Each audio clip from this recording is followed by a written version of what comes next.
Or it is time to draft your paper. So this week's main goal is to get the rough draft of paper number 1 finished and submitted, and then you will receive feedback over the weekend and over the course of the next week, and then you'll take that feedback and you will do your final draft that you will submit for your score. So there's a couple things we're going to learn about as to help in the drafting process, and the first thing is we want to acknowledge the significance of writer's block in our writing process. So you have a few readings, one from the textbook and then one from Anne Lamott, who's a famous celebrated writer, about writer's block, writing apprehension, writing anxiety, and how to overcome these things and get to a more peaceful place as we're writing the first draft. A lot of students say staring at that blank page, getting started is really the hardest part of the writing process. We want to give you some tools for getting past getting started and sort of just getting going. So, but we want to acknowledge too where writer's block, where writing anxiety, where writing apprehension comes from, because it probably comes from negative experiences in the past about writing, or a lack of confidence in yourself as a writer, which again comes from somewhere. So you will read Anne Lamott's essay called Shitty First Drafts, and there are some questions here for you to think about. So I would pause here and just read through these because it's just going to help preview the text for you.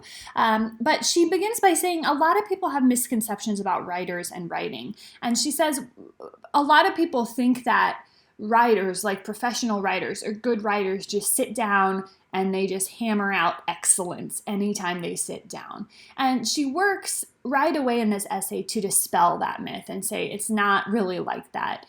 Good writers and professional writers suffer from writing apprehension, writer's block as well, right? So experiencing those things doesn't mean you're not good at it, doesn't mean you can't be good at it, doesn't mean that you're not a writer. She says that's just part of it. She has some sort of clever ways of labeling the steps in her own writing process. She talks about anxiety. She uses some metaphors. She talks about some voices that haunt her, and it's sort of humorous in the way that she does it.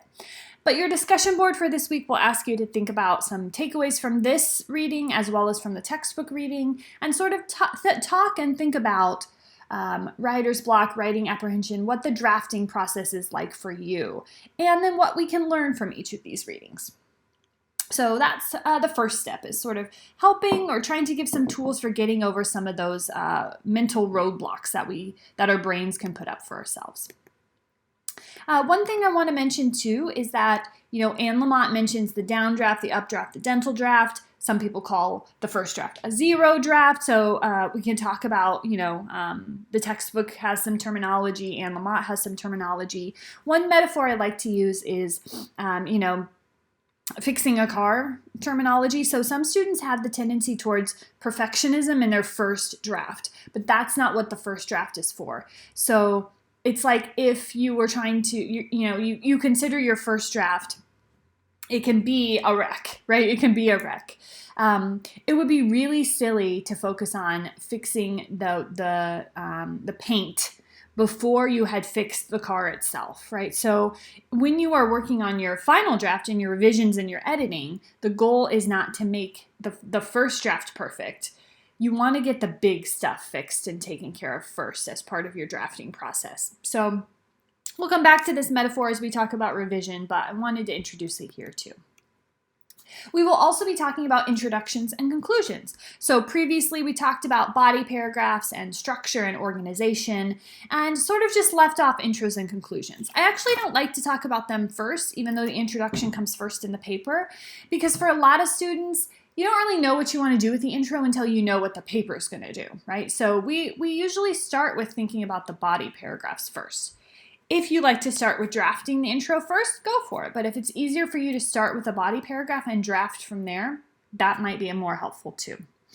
I want to talk about a few things you don't want to do in the introduction. A lot of students sort of default to a dictionary definition, like maybe they look up education and then they put that definition there. Most people have an idea of what education means. A dictionary definition isn't really going to be super effective for an academic paper, so not usually very engaging. Also, you want to avoid an in-depth explanation. So some students tend to basically say everything their paper is going to say in the introduction. That's what the body is for. So the introduction should find a different way of providing some context or engaging the reader in the topic of your essay. We also want to avoid sweeping generalizations or beginning too broadly. So for example, if your paper is about what it's like to be a wrestler, you don't really need to begin with since the beginning of time, wrestling has existed. So that since the beginning of time, we call a sweeping generalization, or something like everybody loves wrestling. That would be a sweeping generalization. It's also not necessarily true, right? And the since the beginning of time, or ever since America has been a country, those types of sweeping generalizations are just really, really broad and not always accurate. We don't need to begin too broadly with giving like the history of wrestling, because your paper is about your experience as a wrestler, and so you can begin with something closer to your own experience. In other words, we want to get to the point a little quicker than sometimes these super broad introductions allow us to do. So what do we do in the intro then if we know we don't want to do these things? The intro doesn't have to be super gimmicky. You just need to find a good way of introducing the topic. So you have a video lesson on introductions and conclusions that talks about my 3 sort of foolproof types of introductions. Philosophical, poetic, and practical.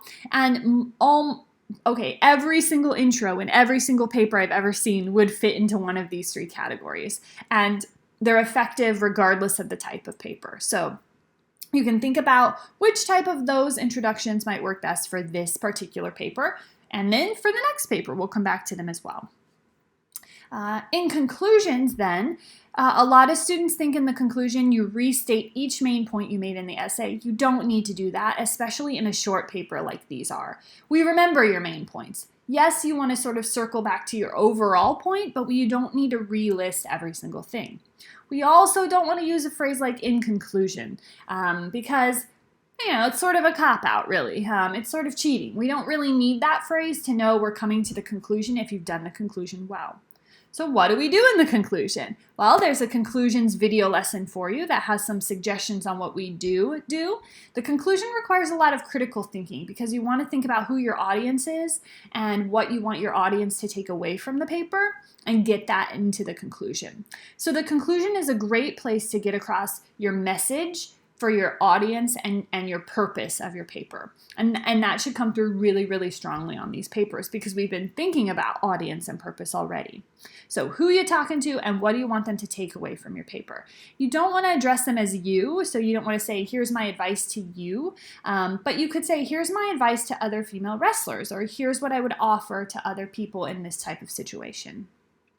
Watch the conclusions video. I've also included a link for you. It's called Extra Resource on Intros and Conclusions. That's really helpful because it does provide some specifics of what you might want to do in the intro and the conclusion. And it's one of the best links I've found just for simplicity and offering some concrete suggestions of what might work well, as well as talking about different contexts. So in a more technical paper, in a more scientific paper, in a narrative paper, these types of things might work a little better. So our goal for this week is to do the rough draft of paper number 1. I want to mention as well that for paper number 1's rough draft, and actually for each rough draft, you will get a lot of feedback, but the feedback starts with what you want to talk about. So on your rough draft, I want to make sure you know that you should write 2 questions for feedback on that draft, okay? So maybe you want help with the introduction and you want to type a question that says, I'm struggling with the introduction. Is it effective? What can I do to make it more effective? Maybe paragraph 3 was really difficult for you and you want to talk about that. Maybe it's a sentence structure question, like you're not sure if you're using commas correctly in a particular area. Maybe it's about transitions from paragraph to paragraph. Whatever you feel you want advice on, you should ask 2 to 3 questions on your draft about those things. You can type them at the bottom of your paper, just after your paper's done, just type them down there. Or you can use the comment feature if you want to put them in specific places. So let me know via email if you have any questions. Good luck on that drafting process, and hopefully this week's readings are really helpful for you. Bye!